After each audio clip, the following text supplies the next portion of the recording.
m'appelle Thomas Garnier. Pour cette deuxième année au Fresnoy, j'ai réalisé une installation qui s'appelle Cénotaphe. Mon installation fonctionne sur la base d'un automate qui est capable de construire et déconstruire un paysage urbain. Ce paysage est inspiré par des paysages qui sont réels, qui s'appellent en fait les Ghost Cities, ou les cités fantômes en français, ou comme l'écrivain Bruce Begoul disait, les ruines instantanées. Le principe de ces paysages, c'est que c'est des paysages en chantier, en construction, et qui sont abandonnés au moment même de leur édification. Le bâtiment est en construction ou en démolition, et moi c'est ce qui m'a attiré en fait dans les villes fantômes, c'était justement cette espèce d'état d'entre-deux, où l'architecture en fait d'une certaine façon elle échappe à sa fonction, et dans cet état parallèle, elle atteint un statut presque artistique en fait d'une sculpture, de quelque chose qui n'a pas une utilité propre. Et si on imaginait justement que la présence humaine était effacée et qu'on avait construit des machines en fait qui seraient dans la capacité de produire ces formes d'architecture là, on serait dans un espèce d'état où même si la ville est désertée, il y aurait un automate ou une forme robotique comme ça qui construirait, qui continuerait de produire ces formes d'architecture absurdes. Ce qui m'intéressait dans la machine aussi d'une certaine façon, c'est qu'elle n'est pas une forme d'intelligence, en fait, elle est autiste à sa façon. Dans cet autisme, elle n'est pas capable en fait de voir s'il y a une erreur ou quelque chose comme ça. Elle est capable de construire dans le vide, de faire un ensemble de tâches qui paraîtraient encore plus absurdes que ce qu'elle fait d'habitude. Et donc dans la façon dont elle construit, elle déconstruit les choses, c'est on lui nourrit un programme. Après, elle est capable d'adapter les choses par rapport à différentes typologies de bâtiments, c'est-à-dire elle sait faire des tours, des barres, le type d'architecture, le type de forme en fait qui est typiquement trouvé dans les Ghost Cities. Comme le projet prend la forme en fait d'une maquette, on est à une échelle qui est assez réduite et c'est quelque chose dont j'ai l'habitude en fait avec les maquettes d'architecture. Mais l'idée c'était aussi de donner l'impression que ce paysage à un moment pouvait être réel et du coup lui donner une certaine dimension. Et le jeu avec la caméra s'opère en fait sur le principe que la caméra est placée à un point de vue quasi subjectif en fait. Donc comme elle filme au niveau du sol, supposé de la maquette, on a l'impression dans la projection qu'on puisse se plonger dans la vidéo et que c'est un environnement qui existe vraiment.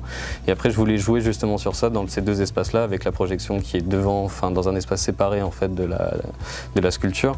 C'est que dans un premier temps, on va voir la projection, donc on peut avoir l'impression de quelque chose que j'ai filmé dans un premier temps. Et puis après, en rentrant dans le deuxième espace d'exposition, on voit la maquette et il y a ce moment de révélation de justement ce qu'on vient de voir en fait, et c'est une maquette.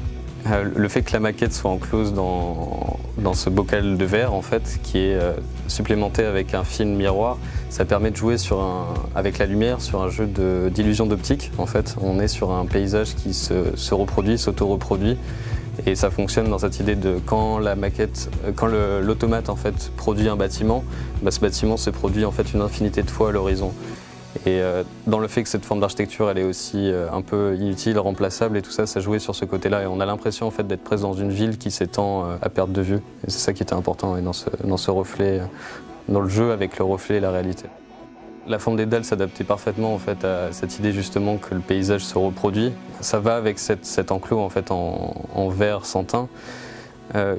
Le fait que l'élément soit reproduit et soit toujours le même, toujours aux mêmes dimensions, ça permet en fait de masquer la transition aussi entre le reflet et la réalité de la maquette.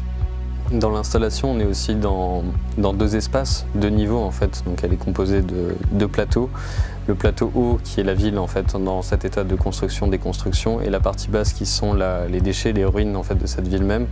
Pour moi, c'était important aussi dans cette idée du bâtiment qui est dans un état d'entre-deux, que l'installation elle-même aussi soit représentative de ça, c'est-à-dire qu'on est un peu entre deux états en permanence. Et malgré le fait que ces deux espaces soient séparés physiquement par ces niveaux, en fait, la lumière vient les joindre, c'est-à-dire que la partie haute est très allumée avec le treuil en fait, qui se déplace et qui met en valeur en fait, cette ville et qui ajoute un côté un peu fantomatique. Mais ensuite, la lumière filtre à travers le plateau haut pour illuminer des petites parties de la partie basse. Et ce qui est intéressant, c'est quand la partie haute bouge, elle révèle des parties différentes à chaque fois en fait. Donc la machine a cette double utilité aussi, elle permet de construire, déconstruire, elle révèle aussi la partie basse de l'installation. Il y a un thème qui parcourt en fait l'ensemble de la pièce, c'est quand même l'idée du réemploi en fait dans l'expérimentation en fait de ces pièces qui sont faites en béton. Il y a eu énormément de déchets parce qu'il a fallu réussir à obtenir ces finesses qui sont de 3 à 5 mm par exemple. Donc énormément de débris, de déchets lors de la production parce qu'on a fait ça de façon quasi industrielle. Dans cet ensemble d'éléments-là, le fait qu'on se soit retrouvé avec autant de pièces cassées, ça m'a inspiré en fait la partie basse de l'installation qui n'était pas prévue en fait de base. Ouais. Une pièce qui est mécanisée et donc on est toujours dans un principe d'entretien aussi de la machine et de la pièce là. Et donc dans le fait que je sois obligé de Oui, de revenir dessus et petit à petit la peaufiner, l'améliorer, genre rajouter, enlever des éléments. C'est intéressant parce que c'est pas juste une pièce que j'ai faite et ensuite je l'oublie, c'est qu'elle elle habite un peu mon quotidien en ce moment et je suis obligé d'y faire attention.